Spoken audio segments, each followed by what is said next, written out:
Final questions, questions orales. L'honorable chef de l'opposition. Mr. Speaker, the Premier of the Quebec Nation said today that the Liberal government's decision to double the number of temporary immigrants, bringing it to 600,000, will imperil social services for Quebecers. Will the leader of the Bloc Québécois listen to what the Premier of the Quebec Nation is asking, who is asking that the Bloc Québécois not support the Liberal government next week, and that they support the interests of Quebec and the Quebec Nation?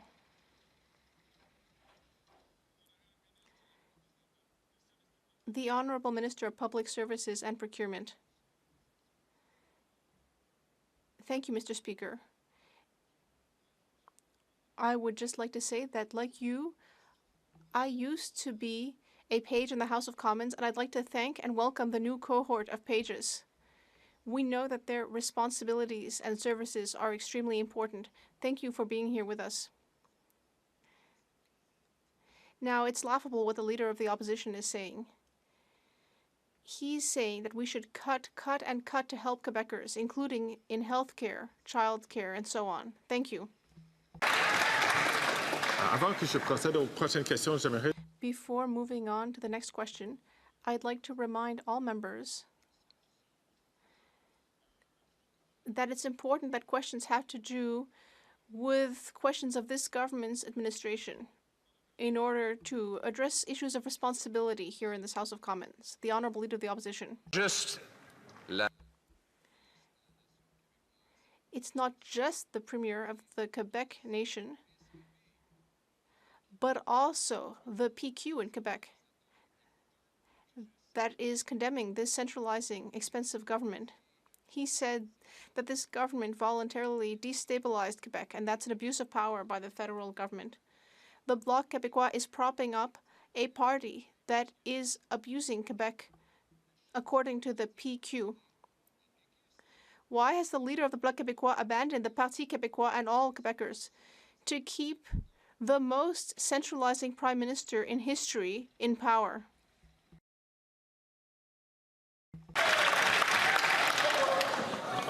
Encore une fois, et avec beaucoup de regrets, ça c'est un... Once again, and with great regret, this is a matter that has nothing to do with the federal government. That said, I see that the Minister of Canadian Heritage is rising. The Honourable Minister. We know that the last time that Premier Legault decided to become an ally of the Conservatives, we know that Quebecers had their say about that. They didn't like it at all. And we know that Mr. Legault and the leader of the Parti Québécois want to destroy an incredibly important institution for francophones in Quebec. I'm talking about Radio-Canada. We will always fight for our culture and for Quebecers. L'honorable chef de l'opposition. Monsieur le Président, Mr. Speaker, unfortunately, the Prime Minister has lost his Quebec lieutenant. He's going to run at the provincial level. But luckily, he's found another Quebec lieutenant. That's the leader of the Bloc Québécois, who will be voting to increase spending by $500 billion in inflationary spending. He's voting to increase the size of the public service. He's voting in favor of a government that has broken the immigration system. In fact, it is the Conservatives who are the real defenders of Quebec.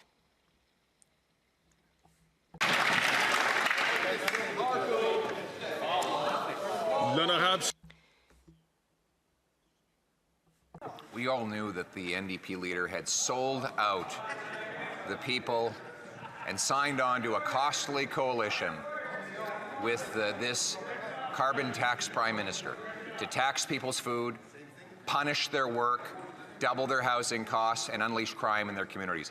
But he claimed that he had torn up the carbon tax coalition so that Winnipeggers would not fire him in a by-election. But as soon as the votes were counted, He betrayed them too and taped back together this carbon tax coalition. How can anyone ever believe what he says again?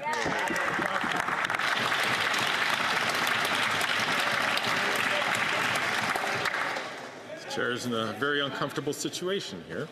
The Honourable Leader of the Opposition. The NDP leader was terrified he was going to lose a by-election in Winnipeg, a NDP stronghold. So he put out a Hollywood production where he claimed he had torn up the carbon tax coalition onto which he had signed up, that he was going to stop fighting for his pension and start fighting for the people.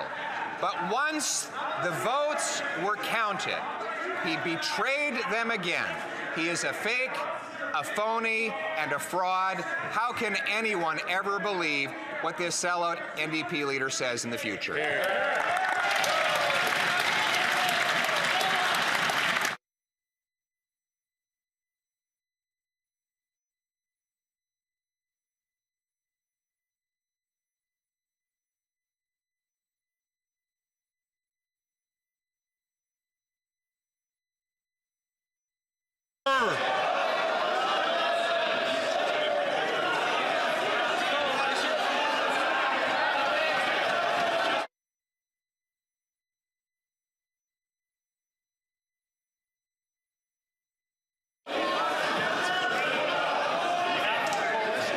Colleagues,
professional manners.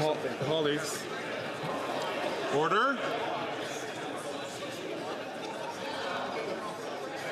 Colleagues, there are some long-standing traditions of this House which we should endeavour to respect. It is important that we ask questions in question period to make government accountable to the people of Canada.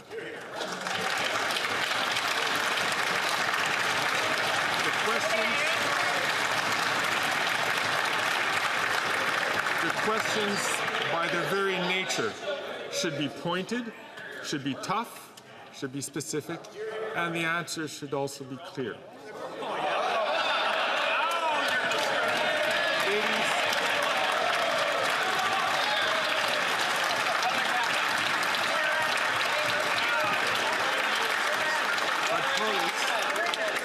But colleagues, for this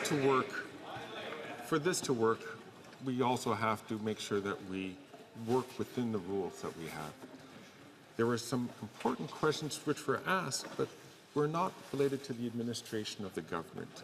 And therefore, there weren't responses to that. And it is important to make sure that we do that.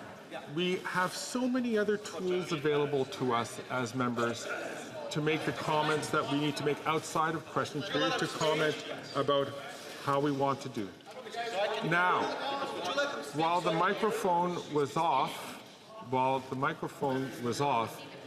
there were, I would suspect, although the chair didn't hear that, there might have been some strong words which were exchanged between members. I ask members to please remember that Canadians are looking at us. and let us conduct ourselves in a way really befitting of each of our constituencies and the country as a whole.